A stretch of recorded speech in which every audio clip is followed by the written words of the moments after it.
آلہ الطیبین الطاہرین لا سیما علی بقیت اللہ فی الارضین واللعنۃ الدائمۃ علی اعدائہم اجمعین اما بعد فقد قال اللہ تبارک و تعالی فی کتابہ الکریم بسم اللہ الرحمن الرحیم ثم جعلناک علی شریعۃ من الامر فاتبعها ولا تتبع احواء الذین لا یعلمون۔ درود پڑھیں محمد و آل محمد۔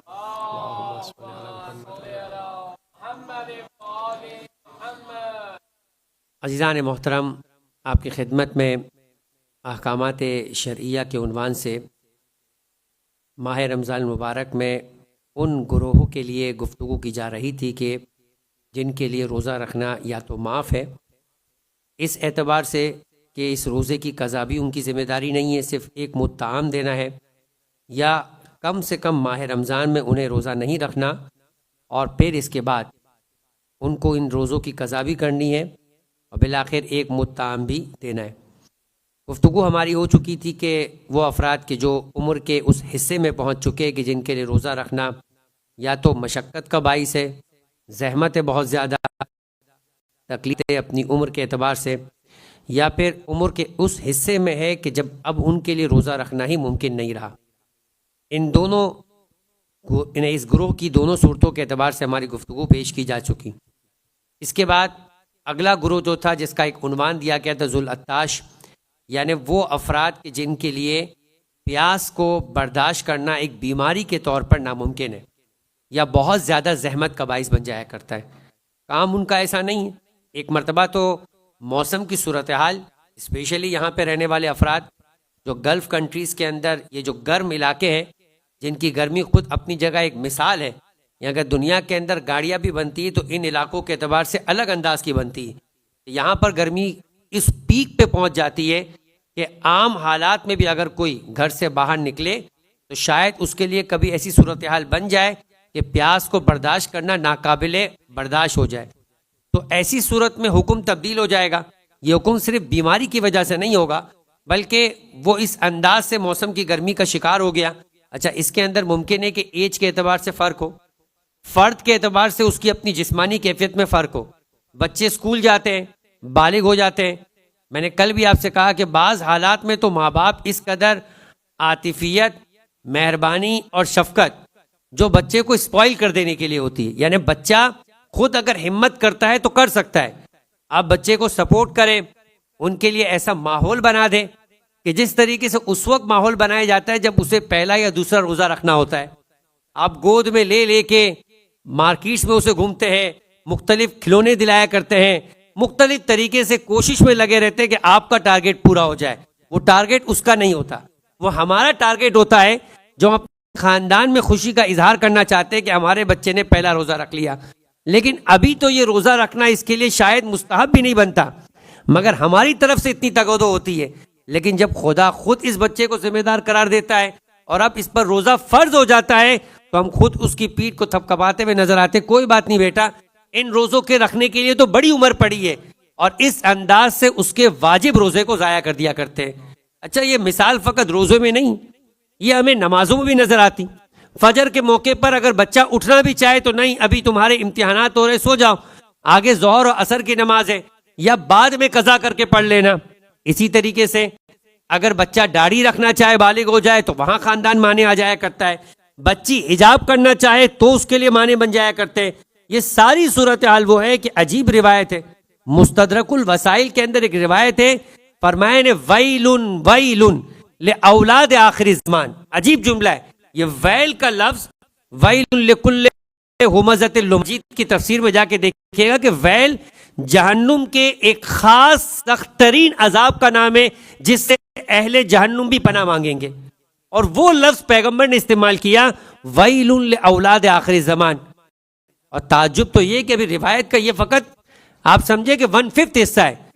سوال کر لیا اس دور کے مؤمنین نے، مسلمانوں نے پیغمبر سے کہ من آبائہم المشرکین، شاید اب مشرک باپ ان کی اولادوں کے لیے ہلاکت ہے، بربادی ہے۔ فرمایا